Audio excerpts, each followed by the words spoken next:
Hello, hello! Welcome back to One to Show event summaries. Today we'll be finishing off the first rotation of focus events for One to Show.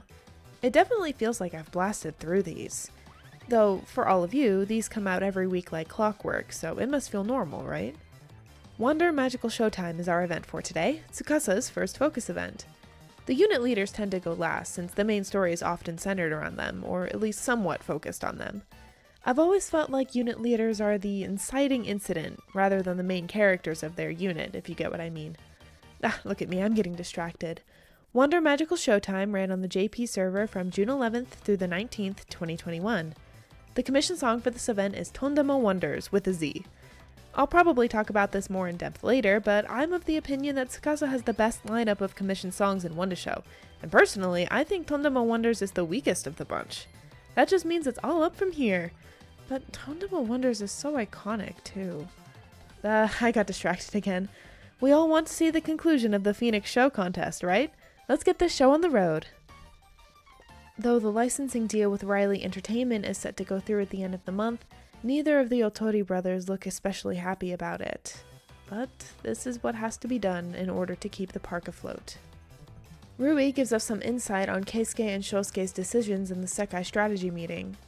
It's no secret that Phoenix Wonderland has been steadily losing guests as of late. Management has been tearing down the more family-oriented rides in order to put in attractions that cater to young people, but as it stands now, their efforts aren't paying off. If this keeps up, the park could easily slip into the red in the next few years. That's why the Otori brothers sought out a popular IP to partner with in order to bring more people into the park.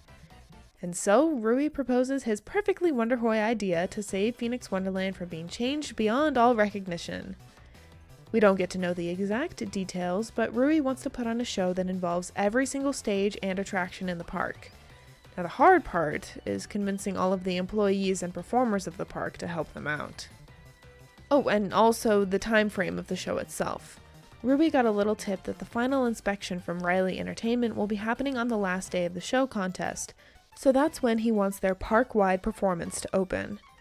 But that would mean that One to Show would have no way to win the contest. With no time for the audience to trickle in and see their show, there's no way that they'd get enough votes.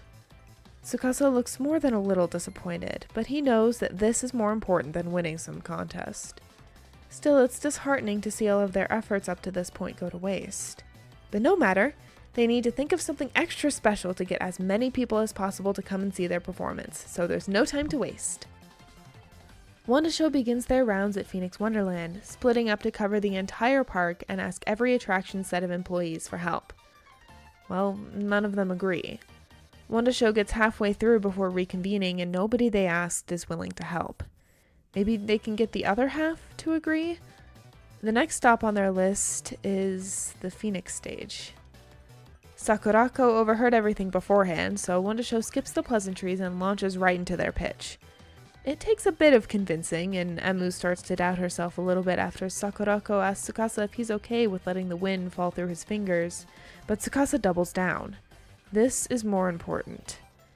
If the Phoenix Wonderland they all know and love is completely replaced, what will some show contest mean in the grand scheme of things? They'll have to find another opportunity, because this takes precedent. Surprisingly, Sakurako agrees with this statement. She also agrees to hear them out, at the very least. After reading Rui's plan, Sakurako launches into a speech of her own. Phoenix Wonderland has become a place that can only house young people. The park that brought joy to children, parents, and grandparents alike is slowly fading away. If this keeps up, the reason that so many people love this place will not be passed down to the next generation. So Sakurako agrees to help. The rest of the Phoenix stage quickly follows suit, and now they have the biggest stage in the park on their side. With that bargaining chip, Sakurako reasons that they may be able to convince the employees that initially turned them down. And of course, with her there, convincing the other employees in the park is a cinch. With everyone gathered at the Wonder stage, Tsukasa delivers a big speech and motivates everyone to save the Phoenix Wonderland they all know and love. Like I said before, Tsukasa is surprisingly good at motivational speeches. With that out of the way, rehearsal begins. Rui is, of course, the overall director. Sakurako oversees dance, while Nene somewhat oversees singing, kind of like a 30-60 situation. Tsukasa and Emu run around and fill in all of the gaps in the leadership. Tsukasa also checks in with Emu's plan on casting a spell over all of Phoenix Wonderland, which is something she's working on in the background. It kinda has to do with how Emu doesn't like sunsets. It's sad to see a fun day come to an end, but if they can make the nighttime just as fun, then the sunset won't be a problem at all. A few weeks pass, and now it's the day before the big show. Everyone does one final rehearsal in the Sekai, and the Vocaloids are really bummed out about not being able to join in on the finale. Well, actually, Rin has this secret idea that she tells Tsukasa, so maybe they will get to join in somehow.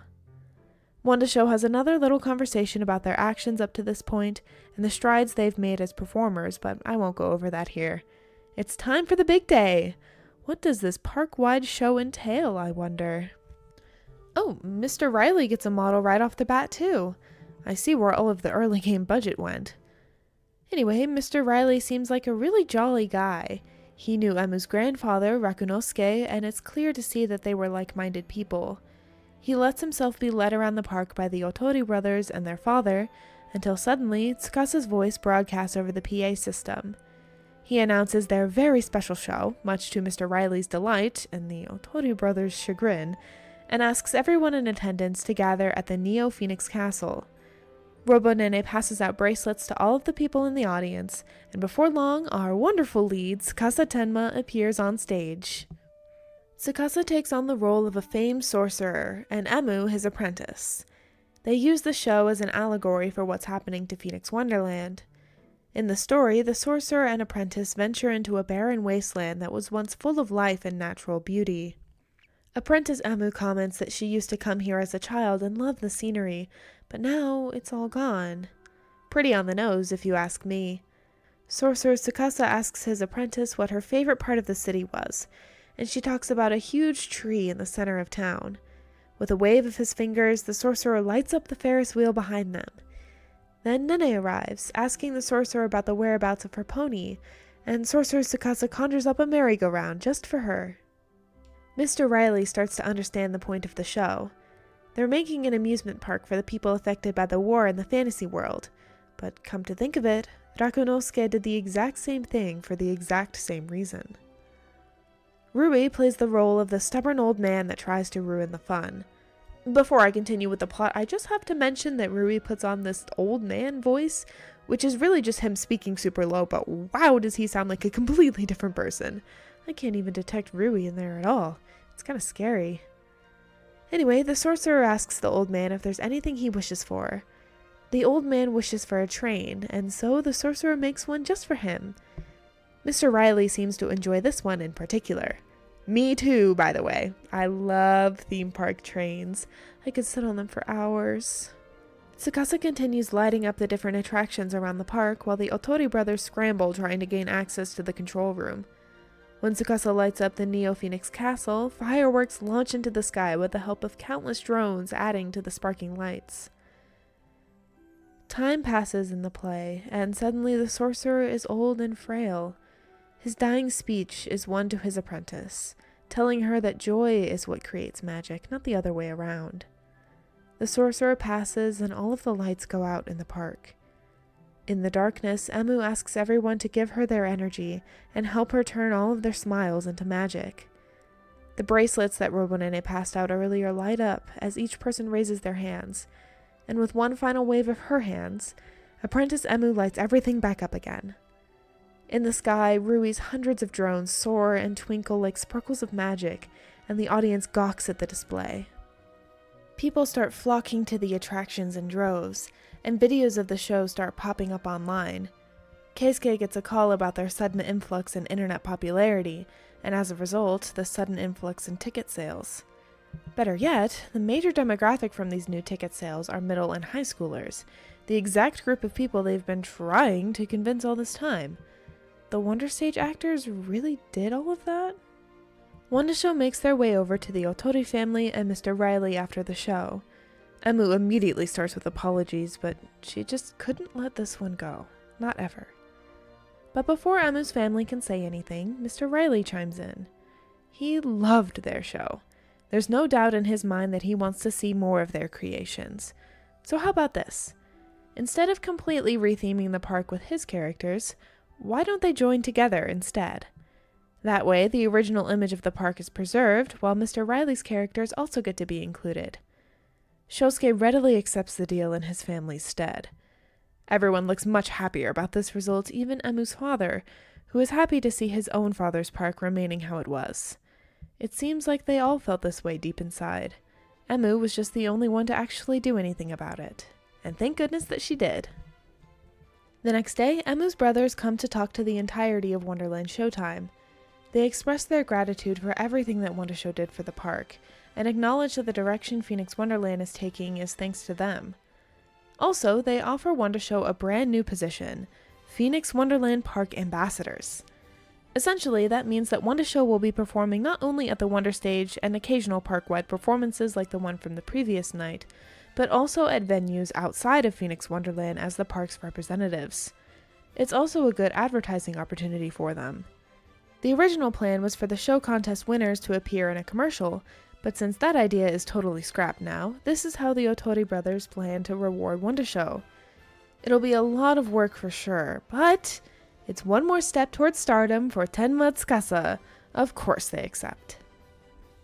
They'll have the full support of the Otori brothers along the way, of course.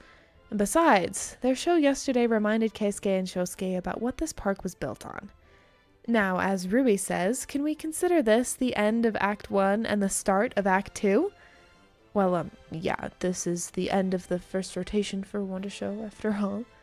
Emu gets her brothers to join in on a celebratory wonderhoy as we move forward into the future. Why don't we say 1-2? Come on, I know you want to.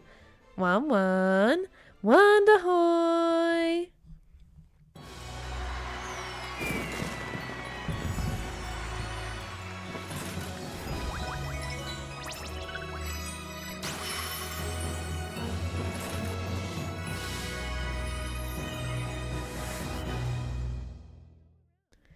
What a satisfying conclusion! Victory all around! It's nice to see things wrap up so nicely.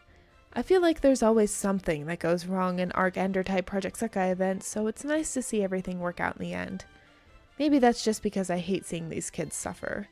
Like, yeah, I love the angst as much as the next person, but when the angst is directed at Emu Otori, absolutely unacceptable. I will fight anyone who makes her sad.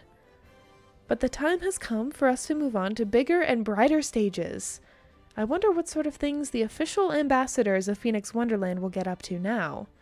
Surely there's plenty more shenanigans abound. There's lots more story to be told, so I hope you'll keep tuning in.